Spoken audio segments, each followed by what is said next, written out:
IT job కోసం try చేస్తున్నారా? Coding tutor లో ట్రైనింగ్ తో పాటు స్టైఫండ్ అండ్ 100% జాబ్ గ్యారంటీ. సున్నపు చెరువు వద్ద హైడ్రా కూల్చివేతల్లో భాగంగా ఇక్కడ ఉన్నటువంటి బిల్డింగ్ మొత్తం కూడా నేలమట్టం అయిపోయింది. ఉదయం కూల్చినటువంటి బిల్డింగ్ ఇది. బిల్డింగ్ పక్కన ఉన్నటువంటి కొన్ని గోదామ్స్ కూడా ఉన్నాయి. ఇక్కడ పూర్తిగా నేలమట్టమైనటువంటి గోదామ్స్ చూడొచ్చు. దీంట్లోనే సామాన్లు ఉన్నాయి. మాయి చాలా వరకు విలువ చేసేటువంటి సామాన్లు అని చెప్పేసి పొద్దున్న నుంచి కూడా ఎవరైతే ఆందోళన వ్యక్తం చేసినారో వారు కూడా ఇక్కడ ఉన్నారు. సో పూర్తిగా ఈ సామాన్లన్నీ కూడా చూడొచ్చు. సో ఇవన్నీ కూడా ఇప్పుడు వీళ్ళు తీసేటువంటి ప్రయత్నం చేస్తున్నారు. సో ఏం చేసి తీస్తున్నారా సామాన్లని?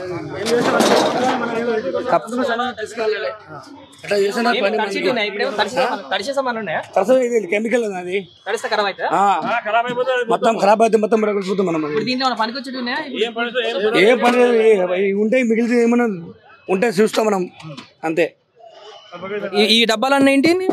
కెమికల్ మొత్తం రైట్. ఇవి మొత్తం కూడా కెమికల్ బస్తాలంటూ కూడా చెప్తున్నారు. ఇవి ఇక్కడ కూల్చివేతల్లో పూర్తిగా నేలమట్టం అయిపోయినటువంటి పరిస్థితి కనిపిస్తుంది. సామాన్లు ఇది ఒక గోదాం, పక్కన ఇంకొక గోదాం ఉంది. ఆ గోదాంకు కూడా వెళ్ళి చూసేటువంటి ప్రయత్నం చేద్దాం. ఆ గోదాంలో కూడా ఏదైతే ఈ ప్లాస్టిక్ ఫెర్టిలైజర్కి సంబంధించినటువంటి సామాన్లు ఏదైనా ఉంటాయో ఆ పైపులు దానికి సంబంధించినటువంటి పూర్తి సామాన్లు కూడా ఇక్కడ మనకు కనిపిస్తున్నాయి. సో పూర్తిగా ఇదంతా కూడా నేలమట్టమే. బాక్సులు, డబ్బాలు, ఫర్టిలైజర్ సంబంధించిన ఫ్యాన్ ఎక్విప్మెంట్స్, చిన్న చిన్న పైపులు, ఇంటీరియర్ ఇంట్లోకి వాడేటువంటి ఎలక్ట్రిక్ ఎక్విప్మెంట్స్, ఇతరత్ర అన్ని సంబంధించినటువంటి గోదాం ఇది. పూర్తిగా నేలమట్టం అయిపోయి నుజ్జు అయిపోయినాయి. ఇంకేం పనికిరావు మాకు అంటూ కూడా వారు చెప్తున్నటువంటి పరిస్థితి చూడొచ్చు. పూర్తిగా ఈ రేకుల షెడ్డు అంతకుముందు ఉన్నటువంటి గోదాం కూల్చివేతతోటి ఇదంతా కూడా నేలమట్టం అయిపోయింది.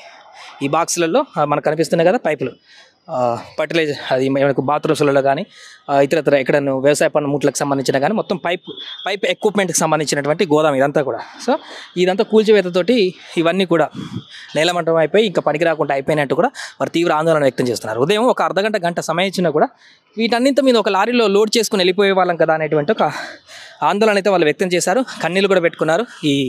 ఎవరైతే ఈ గోదాంలో ఇవి పెట్టి ఉంటున్నారో కొంతమంది రెంట్కు తీసుకొని ఉంటున్నారంటే ఈ షట్టర్ని రెంట్కు తీసుకొని దీంట్లో ఈ గోదాంని ఏర్పాటు చేసుకొని వారి వ్యాపారాన్ని కొనసాగిస్తున్నటువంటి పరిస్థితి.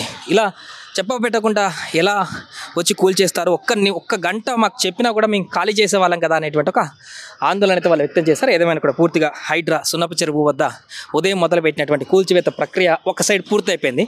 మెయిన్ బిల్డింగ్, ప్రధాన బిల్డింగ్ ఏదైతే ఉందో అది దాని పక్కన ఉన్నటువంటి గోదామ్స్ ఇవన్నీ కూడా. సో ఈ గోదామ్స్ అవి ఇప్పుడు రైట్ సైడ్ రోడ్డు కవతల వైపు ఉన్నటువంటి కట్టడాన్ని కూల్చివేస్తున్నారు. సో ఈ గోదాములకు సంబంధించినటువంటి పరిస్థితి మొత్తం నేలమట్టం అయిపోయి గోదాములలో ఉన్నటువంటి సామానంతా కూడా వాటి మీద వెయిట్ పడిపోయి పూర్తిగా డ్యామేజ్ అయినటువంటి సిచ్యువేషన్ ఇక్కడ మనకు కనిపిస్తుంది. కెమెరామెన్ క్రాంతితో సాయి, సున్నపు చెరువు నుంచి.